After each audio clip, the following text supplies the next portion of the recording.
साथियों, आप देख रहे हैं जीवीएन एक्सप्रेस न्यूज। आज हम आए हैं ग्रेटर नोएडा विकास प्राधिकरण, जहां हमारे साथ हैं ग्रेटर नोएडा विकास प्राधिकरण के एसीओ अमनदीप दुली जी। सर, आपका हमारे चैनल में स्वागत है। सर, भाजपा सरकार में किसानों के सर्वोपरि है, लेकिन ग्रेटर नोएडा विकास प्राधिकरण के किसानों की एक समस्या एक विकराल रूप ले रही है। सर, इसके समाधान के लिए आपने क्या पॉलिसी बनाई? सर, सबसे पहले ये जो समस्या है ये किसी गवर्नमेंट से रिलेटेड नहीं है, ना ही रेजीम से रिलेटेड है। ये लेगेसी इश्यूज़ हैं जो ओवर टाइम जो है, अब काफ़ी टाइम हो गया है, तो ट्रस्ट डेफिसिट के फॉर्म में आए हैं, जिसके लिए किसानों ने आंदोलन भी करा था। बट आफ्टर रिपीटेड डायलॉग्स हम लोग एक समझौते पे पहुँचे हैं। हम लोगों ने उनके इश्यूज़ को एग्जामिन करा है ऑन मेरिट, एंड कुछ इश्यूज़ जो एकदम ही इमीडिएटली रिजॉल्व हो सकते थे, जैसे कि बिल्डिंग बाय लॉज में हाइट ऑफ द बिल्डिंग के लिए जो रिक्वायरमेंट्स थी, minimum subdivision of the plots up to 40 square metres के लिए, minimum allotment of the plot up to 40 square metres के लिए, ये सारे इश्यूज़ हम ऑलरेडी एड्रेस कर लिए हैं। एंड बाकी इश्यूज़ के लिए जो अप्रोप्रिएट लेवल है, उस लेवल पे हम लोग उनके लॉजिक और अपनी अंडरस्टैंडिंग एंड जो overall merit of the case बैठता है उसका एक्सपोजिशन बना के हम लोगों ने appropriate level of decision making में भी भेज दिया है। जो किसान भी जो है हमारे साथ उसमें साथ रहे हैं, उनके साथ मीटिंग हुई है, सारी चीज़ें ट्रांसपेरेंटली उनको दिखाई गई हैं।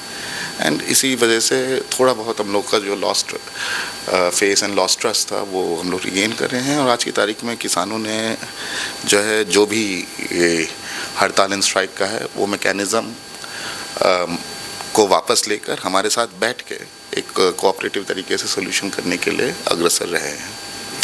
सर, किसानों की बैकलीज की जो सुनवाई हो गई है वो कब तक हो जाएगी? सर, अब वो that can be answered only by the chairman of SIT. हम नहीं बता सकते उसे। सर, किसानों को प्राधिकरण के द्वारा किसानों को एक आश्वासन दिया गया था कि ग्रेटर नोएडा विकास प्राधिकरण के जो किसान हैं उनको 10% आबादी प्लॉट दिया जाएगा। उसमें सर क्या रूपरेखा है? सर, उन्होंने कहा है अप्रोप्रिएट लेवल ऑफ क्या कहते हैं डिसीजन मेकिंग में उसे भेज दिया गया है। एंड हम लोग भी जो किसानों के साथ बैठ के जैसे भी जो, क्योंकि ऑलरेडी रिजेक्ट हो चुका है ये वाला क्लेम एक बार, तो हम लोग जो भी लॉजिक उनका बैठता है which is outside apart from what has been already rejected, उसमें मेरिट ढूंढ के हम लोग जो है फिर से प्रस्ताव रख रहे हैं, बिकॉज प्राधिकरण लेवल का डिसीजन नहीं है वो। सर, अभी पूर्व में 237 बैकलीज कैंसिल की गई थी। सर, उसमें आगे क्या कार्रवाई हुई है? उसका सवाल आपने अभी पूछा कि एसआईटी की सुनवाई कब खत्म होगी, तो उस सुनवाई के आधार पर ही उस पर कार्रवाई होगी। सर, आगामी बोर्ड बैठक में आपने किसानों के किन किन मुद्दों को मतलब ले जाने की तैयारी की गई है?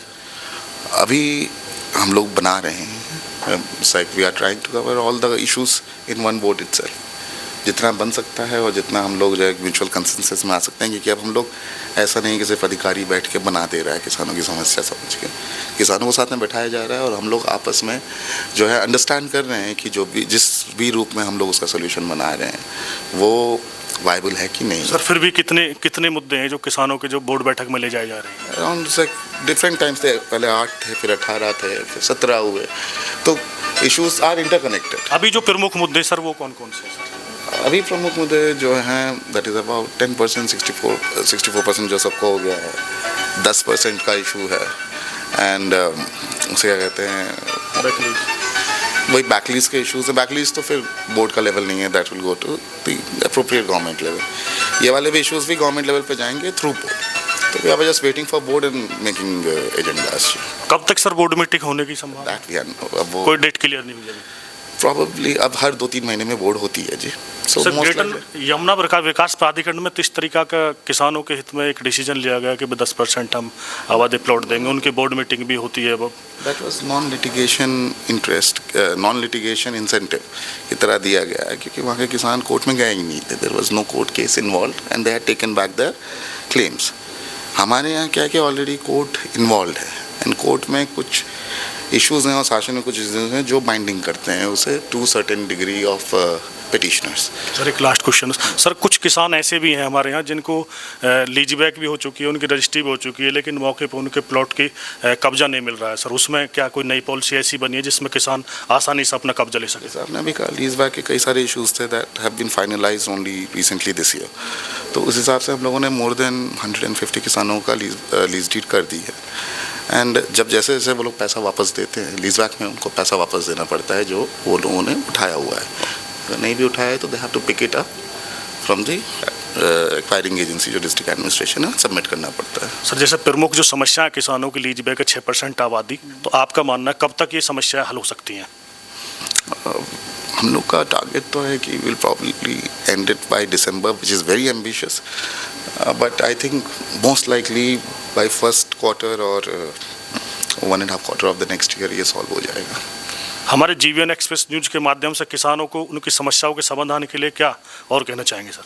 कुछ नहीं, कोई भी इश्यूज है, कोई भी प्रॉब्लम है, they are already very informed, और मैं उनसे कहना चाहूँगा प्लीज़ आइए हमारे साथ बैठिए, और कोई भी इश्यूज़, कोई भी लैकुनेस दिखते हैं एग्जिस्टिंग मेथोडोलॉजी में तो please let us know, we will try to accommodate and see that जितना फेयर एंड एकदम सही तरीके से जो है रिजॉल्व करा जा सकता है उसे रिजॉल्व करें। हमारे साथ थे ग्रेटर नोएडा विकास प्राधिकरण के एसीओ अमनदीप दुली जी। मैं प्रदीप शर्मा, कैमरामैन देवेंद्र सिंह के साथ।